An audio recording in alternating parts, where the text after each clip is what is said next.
Motivation کیسے ملے گی؟ سب کہتے ہیں کہ جی موٹیویشن کیسے خود کو موٹیویٹ کیسے رکھیں؟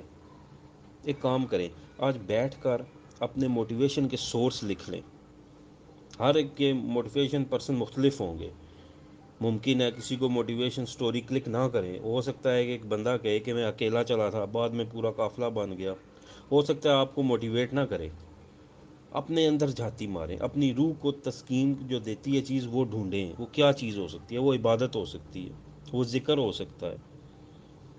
اگر میں اپنی بات کروں تو مجھے کھانا کھلا کر سکون ملتا ہے۔ مجھے ایسا لگتا ہے کہ میری روح میں سکون آ رہا ہے۔ میں خود کھانا بناتا ہوں، اپنے جاننے والے دوستوں کو بلاتا ہوں، کھانا ہم اکٹھے کھاتے ہیں، اس سے مجھے سکون ملتا ہے، فیلنگز بدلتی ہیں۔ میرے جتنے بھی بیسٹ آئیڈیاز جو میں نے اپنی زندگی کے آج خود سوچے ہیں کہ یہ میرے بیسٹ آئیڈیاز تھے، وہ مجھے کھانا بناتے ہوئے آئے ہیں۔ کھانا بناتے ہوئے میرا خیال چل پڑتا ہے۔ وہ کہتے ہیں نا کہ اپنی روح کی بالیدگی، میچورٹی وہ چل پڑتی ہے۔ ممکن ہے کسی کو کوئی میوزک چارج دے دے۔ میں نے خود کی جو ڈھونڈی ہے، اپنی کریٹیوٹی ڈھونڈی ہے، جو میں خود کو جو مجھے موٹیویٹ کرتی ہے، وہ بیسٹ آئیڈیاز جو ہوتے ہیں وہ کوکنگ ہے۔ اس طرح لکھنا مجھے بڑا چارج کرتا ہے۔ کسی سے بات کرتے ہوئے، کسی سے سمجھاتے ہوئے، کوئی ڈسکشن کرتے ہوئے آپ کو ایکٹنگ کرنا پڑتی ہے، تھوڑا سا گیپ میں رکھ کے بات کرنی پڑتی ہے، لیکن جب میں لکھتا ہوں تو میرا بخار ٹھیک ہو جاتا ہے۔ یہ میں نے خود ڈھونڈا ہے، یہ میری روح کی غذا ہے۔ میں بیمار ہوں، میں نے ٹھیک ہونا ہے، میں لکھتا ہوں۔ یہ میرا پیشن ہے، شاید اسی کام کے لیے قدرت نے مجھے بنایا ہے۔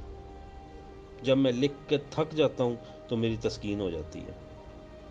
آپ بھی ایسے 5-6 کام ڈھونڈیں، اور ان 5-6 کاموں کے ساتھ 2-3 بندے ڈھونڈیں جن سے موٹیویشن ملتی ہو۔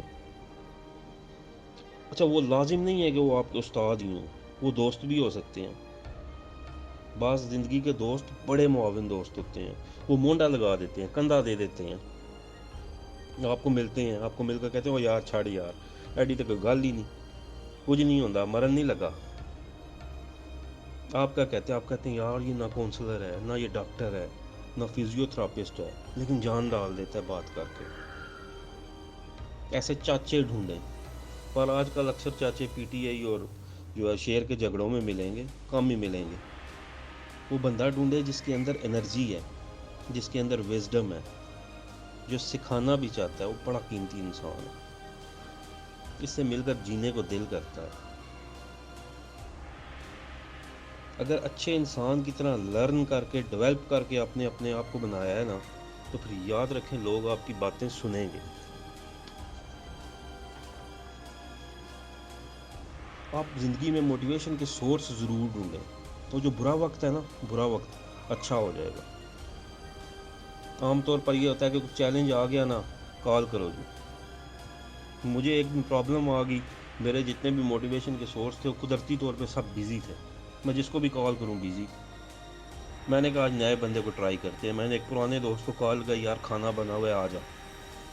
وہ آیا، ہم کھانا کھا رہے۔ میں نے کہا یار کھانا تو کھا، لیکن میں بڑا ڈپریس ہوں۔ تو میں نے کہا چلو تم سے کچھ بات کروں۔ کہتا چھاڑ یار، میرے نال جڑی کتیں والی ہوئی ہے تم وہ سن۔ یقین کریں میں دگنا تگنا ڈپریس ہو گیا، میں مالک کتنے پھنس گیا۔ انہیں اپنی پوری رام کہانی سنائی، میں اپنا کام بھول گیا، اس کا کام زیادہ لگنے لگ گیا۔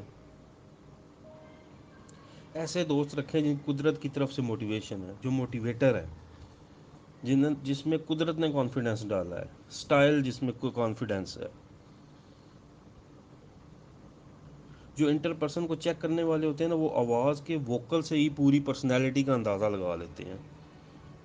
وہ موٹیویشن کا سورس پیدا کریں۔ ہم کپڑوں پہ، جوتوں پہ، سٹائلنگ پہ کام کرتے ہیں، سوچ پر پہ کام کریں، اچھی سوچ پیدا کریں۔ اس طرح اگر کریں گے نا، جو کھوبے ہوتے ہیں نا، پنجابی میں کھوبے کو کہتے ہیں مشکل وقت، جو مشکل وقت ہوتے ہیں نا کھوبے، وہ کٹ جائیں گے۔ بعض جگہوں پر کتاب پڑھ کے مسئلہ حل نہیں ہوتا۔ اب ایک بندہ ہے، وہ آپ کو کال کرے جی میں کنویں میں گر گیا ہوں، مجھے کوئی کتاب بھیجے، میں اس سے نہیں کہ اس میں بندے کی ضرورت پڑتی ہے، پھر بندہ ہی ہاتھ پکڑ کے اس کو کنویں سے باہر نکالتا ہے۔ ایسے بندوں کا بھی بندوبست کریں۔ جس طرح اللہ نے آپ کے لیے روٹی پانی کا بندوبست کیا نا، اس طرح اللہ نے آپ کے لیے بندوں کا بھی بندوبست کیا ہے جو آپ کو انرجی دے رہے ہوتے ہیں۔ وہ بندے موٹیویٹر جو ہے نا، ان کی تلاش کریں۔ اپنے سورس آف موٹیویشن تلاش کریں، سب ٹھیک ہو جائے گا۔